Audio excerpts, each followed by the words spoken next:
오늘부터 우리나라가 본격적으로 태풍 카눈의 영향권에 들어왔습니다. 이번 제6호 태풍 카눈은 태풍계의 돌연변이라고 불리며 여러 가지 독특한 특징을 보이고 있는데요.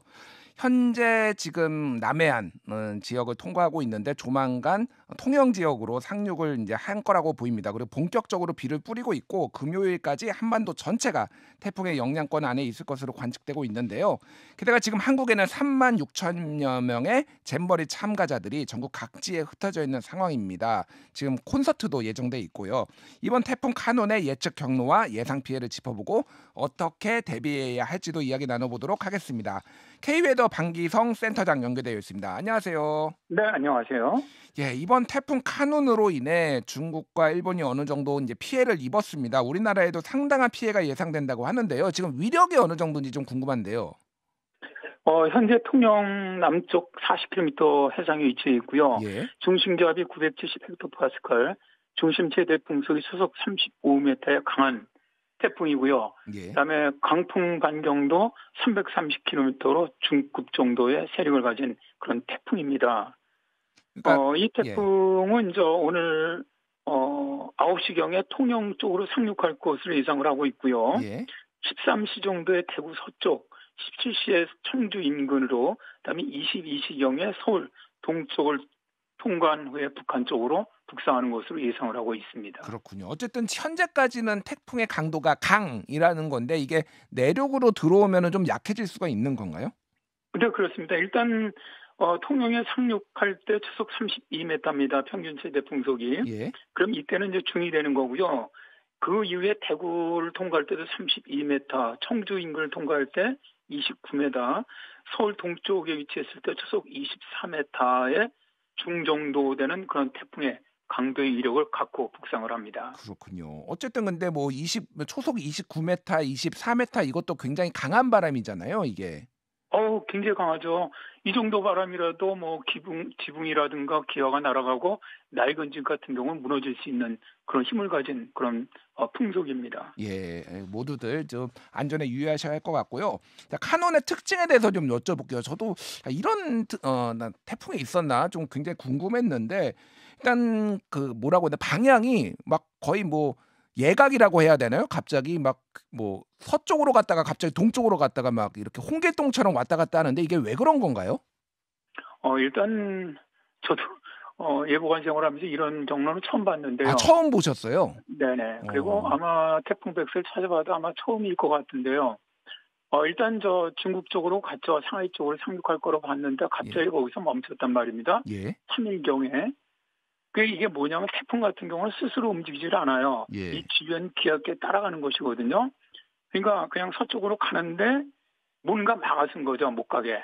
이게 뭐냐면 이제 티베트 상층 고기압이 굉장히 뜨거운 고기압인데 이게 서쪽에서 동쪽으로 이동을 해오면서 이 태풍과 딱 마주친 겁니다. 예. 그러니까 태풍은 서쪽으로 가고 싶은데 그 앞에서 이 고기압이 딱 막으니까 가지를 못하고 하루 정도 그냥 그 자리에서 계속 가려고 버티다가 안 되니까 팔서시 되돌아서 갖고 다시 일본 쪽으로 이동을 해온 거죠. 예. 뭐 여기까지는 뭐 그럴 수 있다고 하는데 이것도 굉장히 각도가 왜 우리가 그 당구를 치면은 그 역회전 각도가 나오는 식으로 예. 굉장히 좀 기이한 각도가 나왔고요.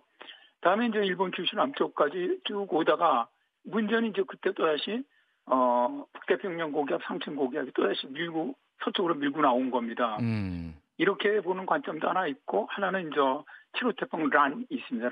예. 란이 만들어지면서 후지와라 효과. 그러니까 후지와라 효과는 이런 태풍이 서로 간섭하는 거거든요. 경로를. 예. 이런 영향도 있다고 하는데 저 같은 경우는 이제 북태평양 고기압이 딱 앞에서 벽처럼 막은 겁니다. 막다 보니까 가지를 못하는 거예요. 그러니까 또다시 거기서 하루 정도를 정체를 했죠.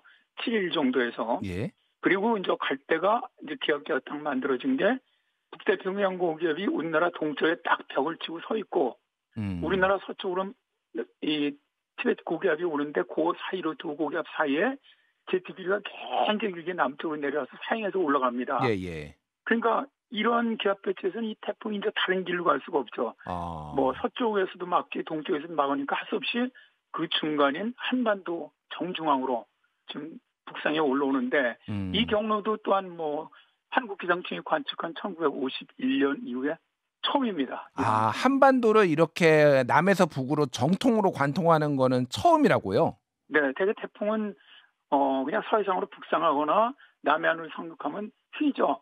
그 동해안으로 빠져나가거나 예. 그 대한업으로 가거나 이게 이제 가장 정통적인 태풍들이죠. 예, 예. 이렇게 뭐 그대로 그냥 한반도를 딱 반으로 해갖고 중앙을 잘라서 그대로 올라가고 북한까지 올라간 태풍은 처음입니다. 알겠습니다. 자, 근데 특징 중에 하나가 또 지금 느리다라는 거예요. 그래서 느리기 때문에 또 우리 한반도에 굉장히 많은 피해를 나올 거다 이런 관측이 나오고 있는데 왜 느린 건가요? 일단 뭐 이 태풍은 이동하면서도 아마 역대급으로 가장 느렸던 태풍으로 기록될 것 같고요. 예. 현재는 이제 시속 한 26km 정도로 이제 북진하고 있습니다. 북진하고 이제 내륙에 들어오더라도 대개 한 26에서 28 사이 정도 시속으로 이제 이동할 것으로 예상이 되고 있는데 예. 일단 이동이 늦는 것은 7호 태풍 란에 의한 후저하 효과로 보고 싶고요. 두 번째 대개 이제 모든 태풍들이 한반도에 상륙을 하면 대개 한 35km에서 40km 시속으로 빠져나갑니다. 예. 이렇게 빠져나가는 이유가 보통 제트기류가 위에서 지나가면서 제트기류가 이 태풍을 끌어주거든요. 예. 쫙 끌어주니까 태풍이 쭉 빨려 들어가는데 지금 같은 경우는 이 빨아주는 게 없습니다. 위에서 끌어당기는 힘이 예, 예. 없다 보니까 속도도 느리게 지금 북상을 하는 것이죠. 지금 그 센터장님이 말씀하신 것 중에 7호 태풍 효과라고 말씀을 하셨는데 이게 무슨 말인지 지금 7호 태풍이 어디에 있어가지고 이게 어떻게 영향을 줬다라는 건가요? 현재 그 도쿄 한 1,500km 남동쪽 해상에 위치하고 있는데요. 예. 이게 어제 발생을 했죠. 어제 발생할 때 그 이전에도 열대성 저기압으로 이제 위치를 하는데 통상 후지와라 효과라는 건 뭐냐 이제 후지와라 교수가 만들어낸 연구에서 만들어낸 법칙이죠. 예. 태풍이라든가 간저기압이 있을 때는 이 두 저기압이 서로의 이 진로를 갖다 간섭하는 겁니다.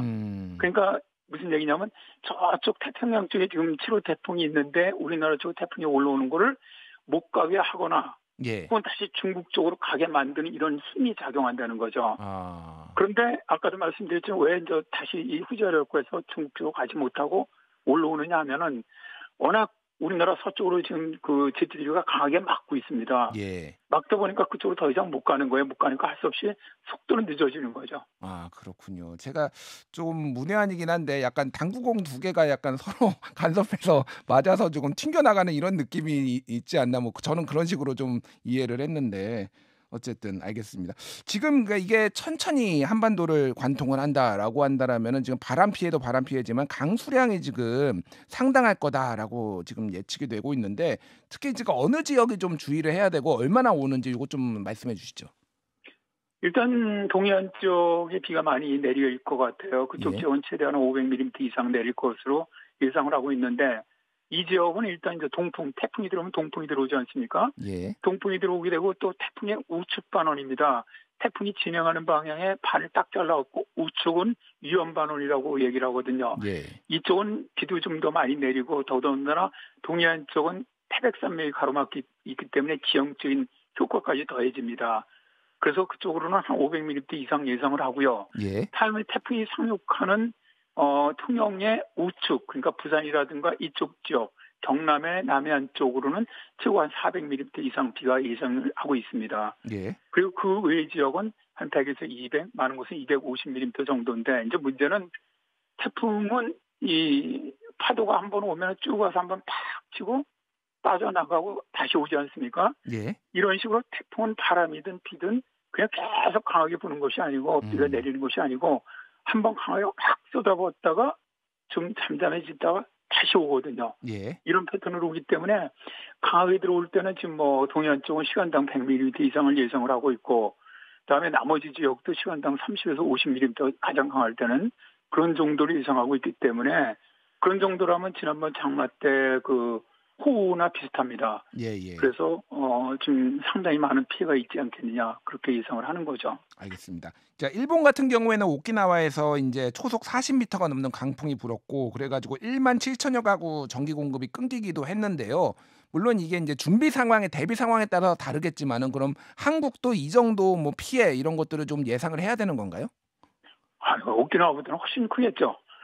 일단 태풍의 피해라는 거는 태풍이 얼마나 강하냐 첫 번째, 두 번째는 태풍이 얼마나 오랫동안 영향을 주느냐, 세 번째는 태풍이 지나가는 곳이 도시냐, 그러니까 사람들이 아주 많이 사는 지역이냐, 예. 이거에 따라서 피해액이 틀려집니다. 일단 예. 인명피해도 틀려지고, 이 카눈 같은 경우는 실제로 지금 통영적으로 상륙을 한다면은 우리나라에서 그 큰 도시를 다 강탈하면서 올라오는 그런 형태거든요. 예, 예. 그러니까 통영으로 해서 진주, 그 밑에 대구, 대전, 청주, 그다음에 서울 수도권까지 강탈하는 이런 태풍인데, 예. 그러니까 일단 시간도 길어요. 태풍이 영향을 주는 시간도 길고, 두 번째, 이 태풍이 대도시를 지나고 있고, 그리고 이 태풍이 최근 태풍들의 특징이 옛날처럼 육지에 상륙해지면 바로 약해지는 게 아니라 예. 상당한 세력을 가지고 올라오거든요. 예. 그렇기 때문에 오키나와 피해라든가 뭐 이번에 카눈이 올라오면서 규슈 쪽에도 피해가 컸는데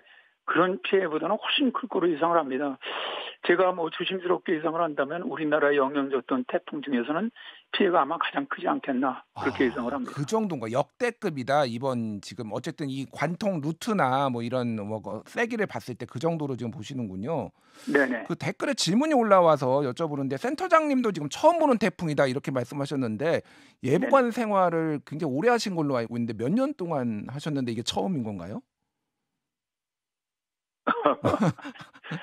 40년 이상 했습니다. 40년 이상 하셨는데도 처음 이런 거는 처음 봤다. 이렇게 아니 누군가가 지금 물어봐가지고 지금 올라왔습니다. 자 마지막으로 지금 뭐 요 기후 변화 얘기를 좀 잠깐 여쭤볼게요. 이번 여름 장마가 끝났다는 이야기도 있고 국지성 기후 보호가 뭐 많았다. 그래서 강수 패턴이 변화가 이제 시작이 된 거 아니냐. 이게 기후 변화 때문이다 이런 얘기들이 있는데 센터장님은 어떻게 보십니까? 그렇죠. 기후변화가 이제 우리나라 뭐 장마 패턴이라든가 비 오는 패턴이라든가 뭐 지금 태풍같이 이상한 태풍이라든가 이런 걸 지금 다 만들어내고 있는 거거든요. 예. 그러니까 일단 뭐 우리나라 장마도 이제 고전적인 장마, 옛날 같은 장마가 지금은 이제 아니고요. 예. 일단 뭐 비도 예상보다 많이 내리고 그럼 그럴 수밖에 없죠. 기온이 올라가면은 수증기를 더 많이 함유하니까 비는 더 많이 내릴 수밖에 없는 것인데. 예. 우리나라 이제 여름철 기후는 이제 저는 이 알대 기후로 바뀌었다고 봅니다. 여름철은. 예. 그래서 이 여름철 그런 그 기후에 굉장히 이제 어떤 장마 같은 것이 아니라 이제 많은 기후학자들은 이제 여름 우기라고 우리가 바꾸자. 예. 이렇게 얘기하고 있는 것들이 이제 옛날 같은 건 고전적인 그런 기후 패턴이 아니거든요. 예. 그래서 아주 기온도 예상보다 많이 올라가고 비가 한번 오면은 아주 정말 엄청 많은 비가 쏟아져 내리고 알겠습니다. 이런 것들이 반복된다는 거죠. 예. 그래서 어차피 이제 앞으로 기후변화가 심해지면 심해질수록 이런 악기상들은 더욱더 많이 발생을 할 겁니다. 예, 알겠습니다. 네네. 예, 여기까지 듣겠습니다. 방기성 K웨더 예보센터장이었습니다. 센터장님 감사합니다. 네, 고맙습니다. 김현정의 뉴스쇼는 시청자 여러분의 참여를 기다립니다. 구독과 좋아요, 댓글 잊지 않으셨죠? 알림 설정을 해두시면 평일 아침 7시 20분 실시간 라이브도 참여하실 수 있습니다.